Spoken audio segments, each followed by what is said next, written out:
hələ təzə bizim təyyarələrdən danışmaq istəyirsən ki, Trump yenə də raket zərbəsi, bomba zərbəsi endirir, yenə də İran cavab verir.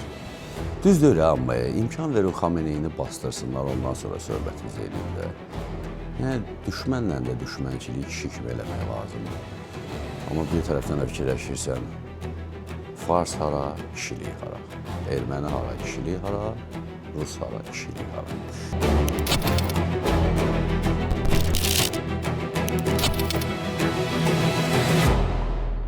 Azərbaycanın şəxsiyyətə salam, hər vaxtınız xeyirli olsun. Yaddan çıxarmırıq, dərhal Talih Jarvis artıq hər dəfə deyəndə mənim özü gözümün qabağındadır ki, abunə olmaq lazımdır ki, hər dəfə yeni videolar olanda qabağınıza çıxsın, siz də baxasınız, xeyterlər söysünlər, əllərinə başqa iş gəlmir.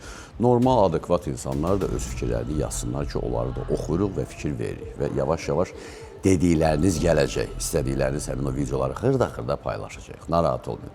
Amma elə bizim JF-17 Blok 3 təyyarələri barəsində danışmaq istəyirdim ki, dərhal iki xəbərdə qabağıma çıxdı. Onlardan biri Trump'ın əmri ilə yenə də İrana endirilən zərbələr. İkincisi, bizim ordumuzda geniş miqyaslı təlimlərin keçməsi. Təlimlər normal, hər şey qaydasındadır, keçməlidir və o təlimlərin təsvirlərə indi baxanda orada mənim diqqətimi cəlb edən məqamlardan biri də dronların kütləvi havaya qalxmasını gördüm və bu mənim çox xoşuma gəldi.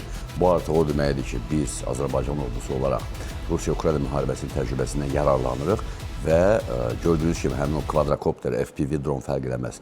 Amma o kvadrokopterlərin kütləvi olaraq havaya qalxması təsvirdə var. Onların havaya qalxması artıq bir sıra məqamlardan xəbər verir.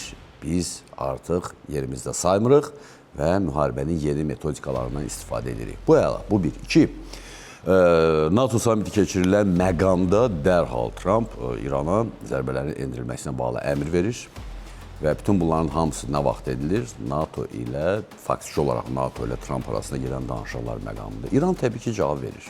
İran da zərbə endirir, Amerika da zərbə endirir və ondan sonra dərhal da Trump'ın bəyanatından belə başa düşmək olur ki, Amerika öz raketlərini, bombalarını, təyyarələrini hələ də gizlətmək niyyətində deyil, hələ geri çəkmək niyyətində deyil və istisna etmək olmaz ki, Xameneyinin dəfnindən sonra yenidən bu məsələ qızışsın. Çünki Trump öz bəyanatında belə bir cümlə demişdi. Onlar yalancıdırlar və bir tərəfdən deyirlər ki, biz danışıqlar aparırıq, amma ikinci tərəfdən bu danışıqlarda heç nə əldə etmək olmur və onların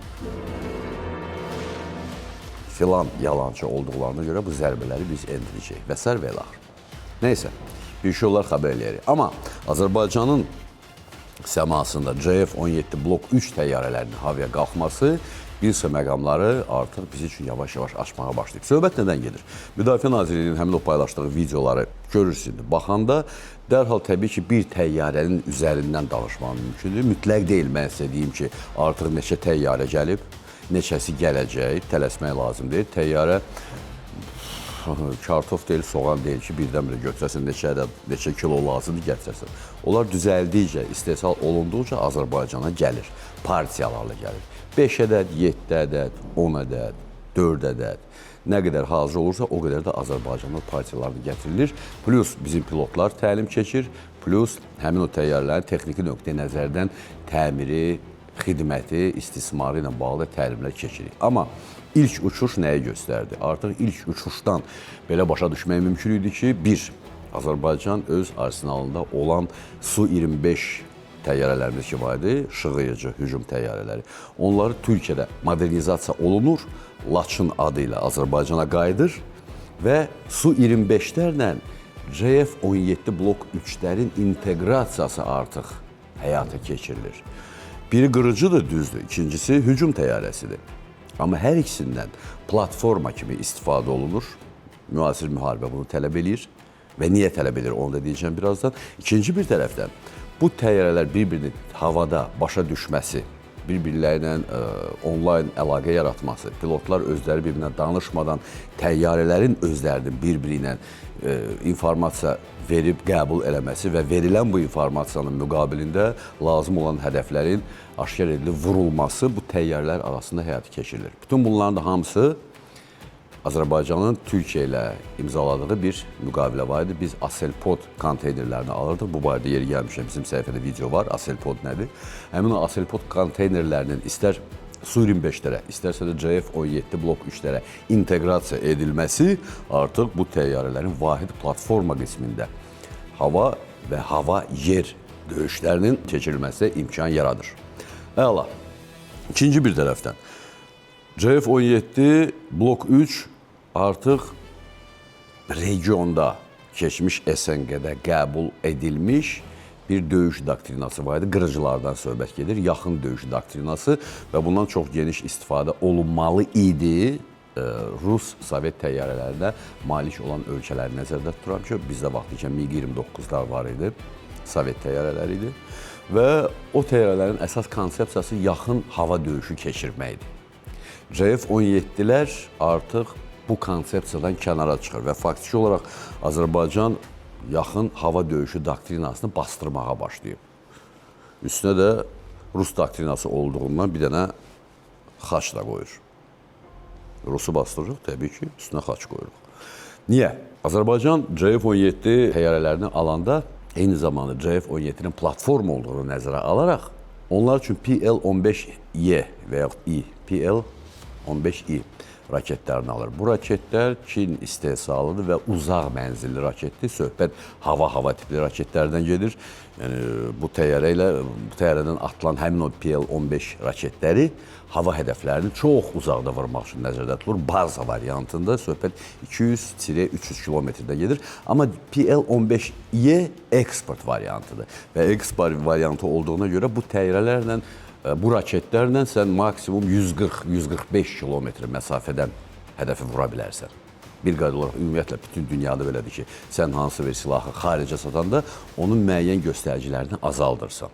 Bu qızıl qaydadır, bu belədir. Təbii ki, söhbət patrondan getmir, yüksək texnologiyalardan gedir. Tank, artilleriya, təyyarələr, raketlər və s. və ilaxır. Və 145 kilometrdə əslində qalsa Azərbaycan üçün kifayət qədər gözəl rəqəmdir. Əgər biz xəritəni qabağımıza qoysaq, Azərbaycanın ölçülərinə baxsaq və hətta CF-17 blok 3 təyyarəsinin Xəzərin üzərindən hansısa istiqamətə, başa düşdünüz, hansısa istiqamətə raket atmalı olsa, onun nə boyda böyük bir məsafəni bağladığını görmək mümkündür.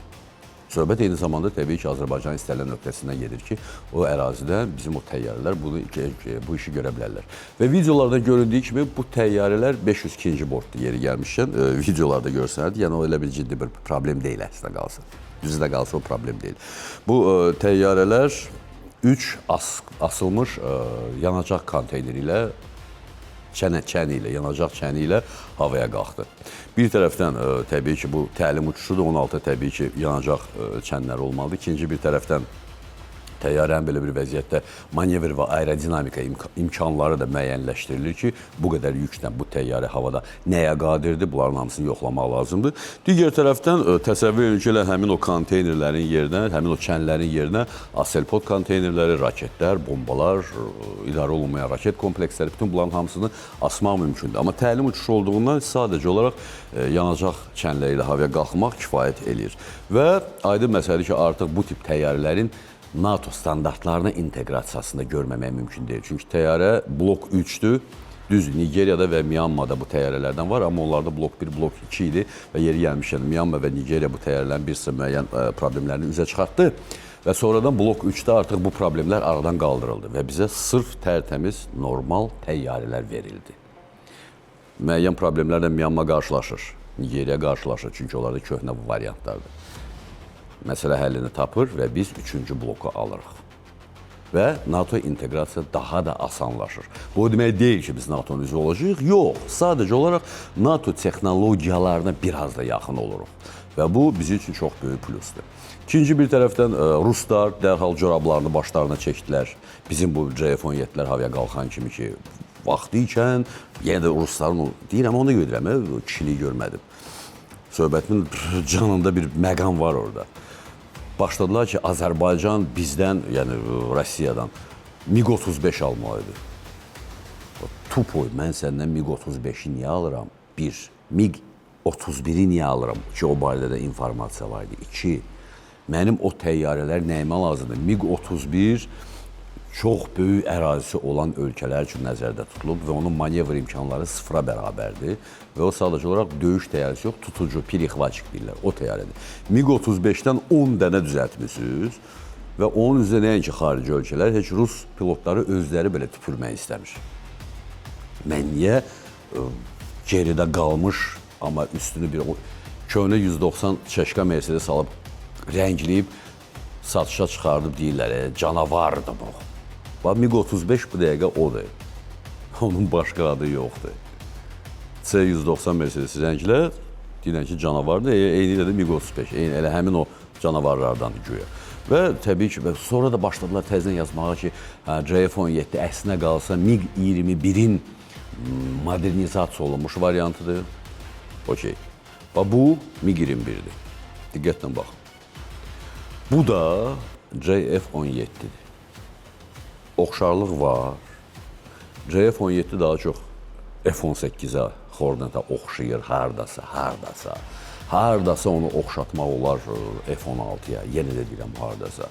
Amma MiG-21-ə həmin o balalaykaya bunu heç cür oxşatmaq olmur. Yəni, başqa sözlə Rusiya bir daha gördü ki, hətta hərbi hava qüvvələri nöqteyi nəzərindən Azərbaycan tərəfdaş və bir potensial alıcı bazarı olaraq əlindən çıxır. Və ona görə də onların saytlarında part başlayırlar dərhal yazmağa ki, bax belə, bostan belə. İstəmirəm. Mən Rusiya texnikasını istəmirəm. Və buna görə də nə qədər istəyirsən yaz, xeyri yoxdur. Rusun təyyarəsi, əgər Ruslar özləri yalnız Su-30, Su-27 və sair təyyarələrinin üstünlük verirsə və MiG-ləri artıq kənarlaşdırırlarsa, mən niyə görə sənin MiG-35 almalıyam? Bilmirəm. Onlar mənə lazım deyil, onların silah texnologiyaları lazım deyil. Bir sözlə, Azərbaycan həmin o JF-17-ləri almaqla eyni zamanda həmin o təyyarələrin pilotsuz uçan aparatlarla da inteqrasiyasını nəzərdən keçirmir. Artıq həyata keçirir. Söhbət Bayraktarlardan gedir ki, hətta Bayraktarlar belə JF-17-lərlə informasiya mübadiləsinə girə bilir. Çox vacib məlumatdır. Bəli, kimsə deyə bilər ki, JF-17 yüngül təyyarədir və yüngül təyyarə olduğundan geniş uçuş radiusuna malik deyil. Okey. Belə olan vəziyyətdə dərhal xəritəyə baxırıq və Azərbaycan hal-hazırda daha çox hücumdan, daha çox müdafiəsi barədə düşünür. Ərazinin müdafiəsi barədə düşünür. Bizim heç kimə hücum eləməyə niyyətimiz yoxdur. Və bu nöqteyə nəzərdən JF-17 təyyarələri əsl belə optimal variantdır. Qiymət çox böyük rol oynayır. Deyirdilər ki, bəzi Gripenləri almalıyıq, amma təsəvvür edin ki, Ukrayna Gripenləri alanda daha çox pul verdi. Nəinki Polşa Amerikadan F-35-ləri alanda. F-35 hara, Gripen hara.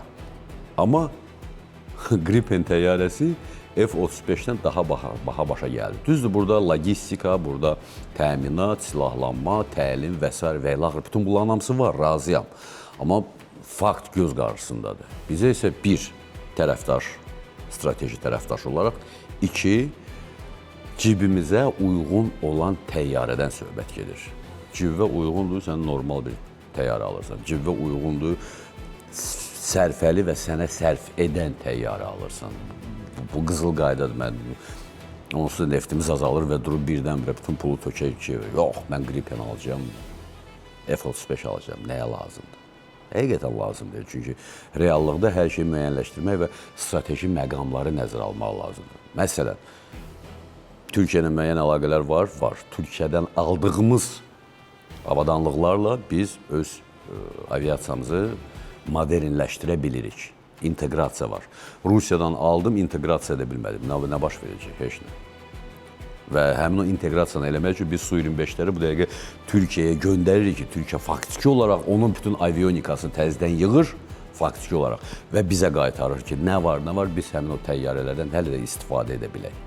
Yəni, hər bir halda Azərbaycanın konkret olaraq JF-17 blok 3-ləri alması, artıq havaya qaldırması və bütün bunların hamısının müqabilində bizim nələrə malik olduğumuzu görmək mümkündür. Tədricən artıq hərbi hava qüvvələrimiz də etiraf eləmək lazımdır, mümkün olan hərbi əməliyyatlar üçün hazırlanır. Kimi ilə, aydın məsələdir ki, bilmirəm. Amma hər şey ola bilər. Hansısa bir təxribat da ola bilər. Hansısa bir tərəfdən bizə dron, raket zərbələri də endirilə bilər ki, bu mümkündür. Mən əbəs yerə əvvəldə demədim ki, yenə başlayıblar. Hər şey mümkündür, hər şey. Ona görə də hər tərəfdən təhlükənin gəldiyini nəzərə alsaq, əslində qalsa biz bu dəqiqə doğru yoldayıq və CF-17-nin təqribən 9 kilometrlik radiusa malik olduğunu da hesablasaq artıq başa düşmək mümkündür ki, tədricən biz hətta havada mövcud ola biləcək boşluqları da doldurmaq istiqamətində gedirik. Yəni vəziyyət düzəlir. Yaxşıdır və bütün bu düzəlişləri də görüb sevinməmək mümkün deyil. Əla. Belə, yenə də deyirəm, abunə olmağı yaddan çıxarmaq lazım deyil. Abunə olursunuz və bundan sonra da hələ maraqlı temalar var ki, onları işləyəcək, göstərəcək. Baxarsınız və fikirləşərsiniz, görək vəziyyət nə yerdədir. 502-ci borddur. Əla, qəşəng təyyarədir amma. Maşallah, xeyirli olsun. Salamat qalın, əsası odur.